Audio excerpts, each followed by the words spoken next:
Kristen had a great question. I know she's not here right now, but she's going to be catching the replay. She said, I have a question about the conditioning portion.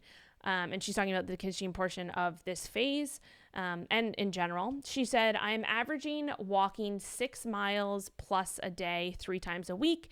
And the other days, I'm just trying to hit my 10K step goal. I'm usually cooked on my longer commute walking days. And then she said, should I skip the conditioning days?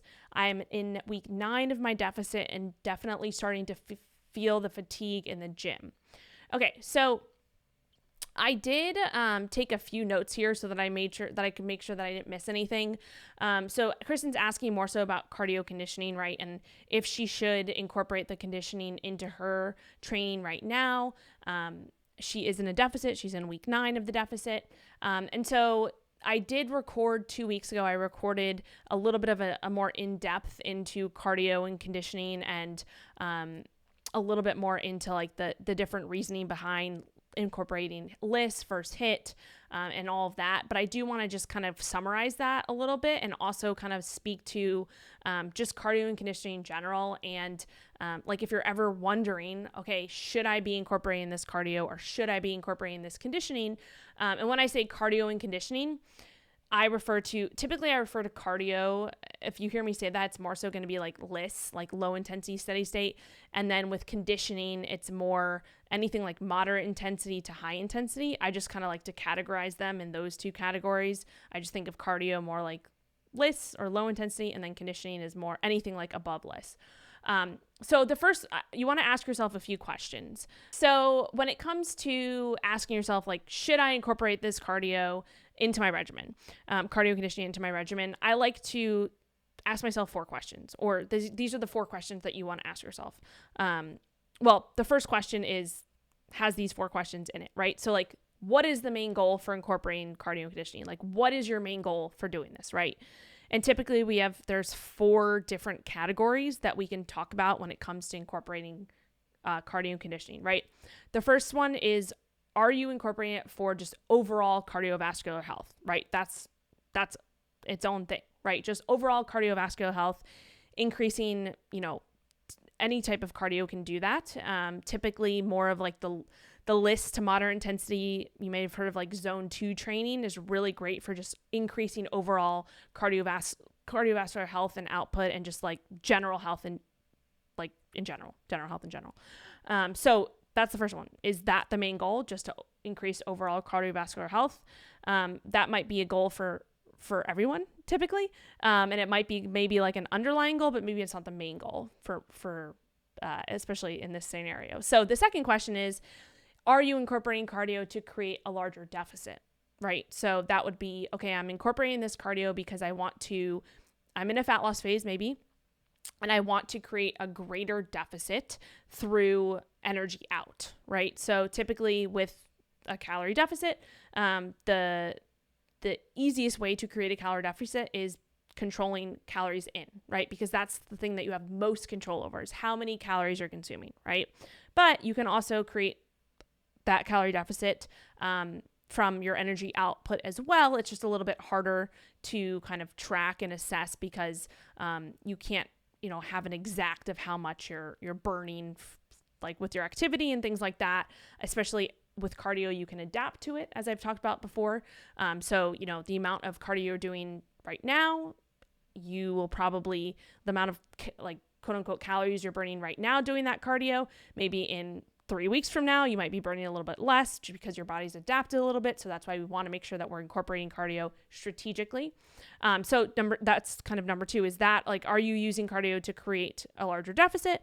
The third question within this like main goal side of things is it performance specific, right? So are you using your cardio or conditioning to train for something specific, whether that is to create endurance adaptations for, maybe you're training for a volleyball tournament and you want to increase your endurance capacity to jump and, last throughout a match, right?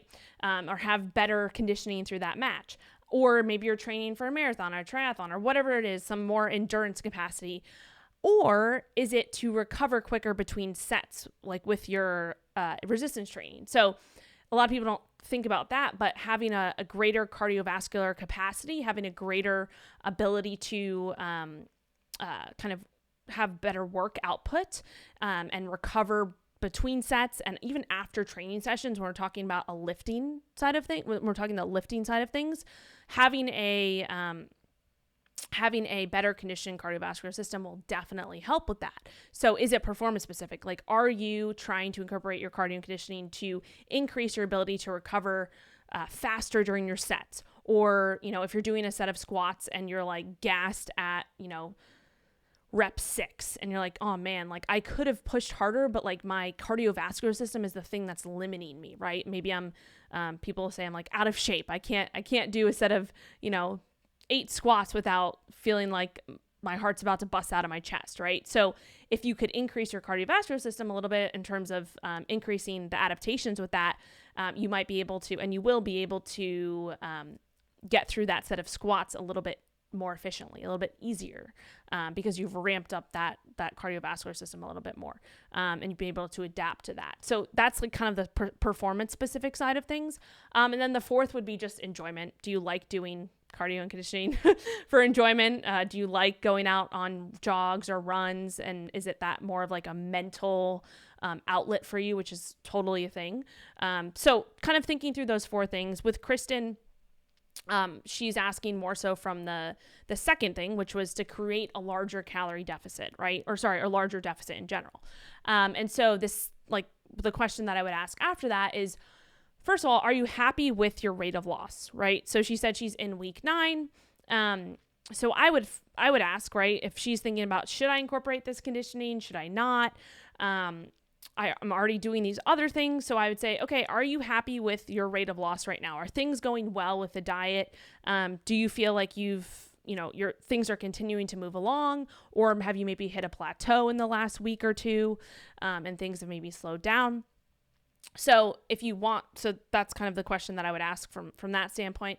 If you want things to continue moving along, if they've plateaued, or you want them to move slightly faster, right? If all your biofeedback metrics are good and you're like, all right, I think I can move a little bit faster. I'm in week 9 right now. And maybe, I have a 12-week diet planned out and I want to push this last month, a little bit more, right? I want to get a little bit more aggressive. You can absolutely use cardio and conditioning to do that.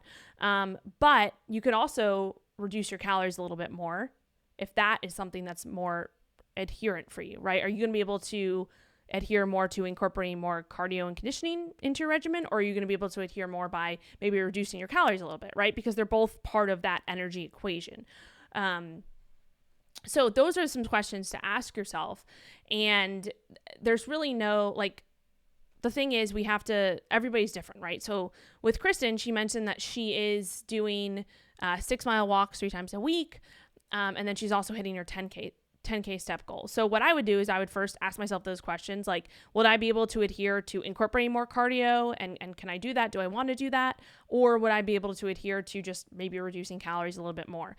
However, if my calories are already pretty low and that's not really feasible, then adding a little bit of additional cardio conditioning can be useful to create a little bit more of that deficit. And then one other thing I would also ask in terms of what Kristen mentioned is she said that she's 6 miles plus a day, 3 times a week. And on the other day, she's trying to hit her 10K step goal.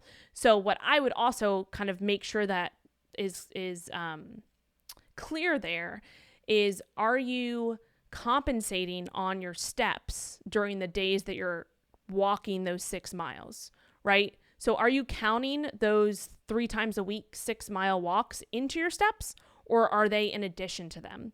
Because that's the biggest thing that people don't realize when it comes to going into a calorie deficit, going into a fat loss phase, is that the biggest thing that our bodies tend to do is compensate with our NEAT, our non-exercise activity thermogenesis, right? And we track that by basically tracking our steps. So if on the days that you're doing those 6-mile walks, what is your steps? Like, what are your steps? If they're at if they go to like 15K on those 3 days, then that's like, okay, we're not compensating with our general step goal. But if your steps on those days are still around the 10 to 11K mark, that means that you're compensating, right? So you're not actually adding additional cardio with that onto your NEAT, right? Because maybe you're compensating the rest of the day. Maybe you did your 6-mile walk in the morning. This is just an example. And maybe the rest of the day you're like, oh, I did 6 miles this morning, so I'm not going to do my afternoon walk, or I'm just going to, sit on the couch for a little bit longer. And so we want to make sure that we're not compensating there, because if we are using that cardio or that conditioning to increase the calorie deficit, then we want to make sure that we're keeping everything else stable, right? Because if we pull from somewhere else, then we're causing that kind of scale to balance out, right? So hopefully that makes sense. And so that gives you some things, Kristen, hopefully to just think through and talk through. And I know she's not here right now, but definitely let me know in the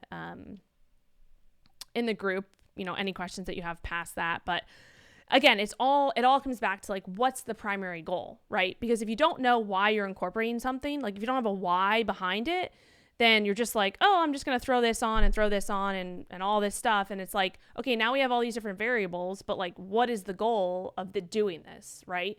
So if you know the goal, if you know the why, if you know the data behind what you've already been doing, then you can, easily start to adjust things and have, strategic ways of doing that versus trying to throw a bunch of stuff, or what's the saying? Throw a bunch of spaghetti at the wall and hope it sticks, right? Instead of doing that, you're doing it in a strategic way. So especially with cardio and conditioning. So hopefully that gives you a little bit to think about.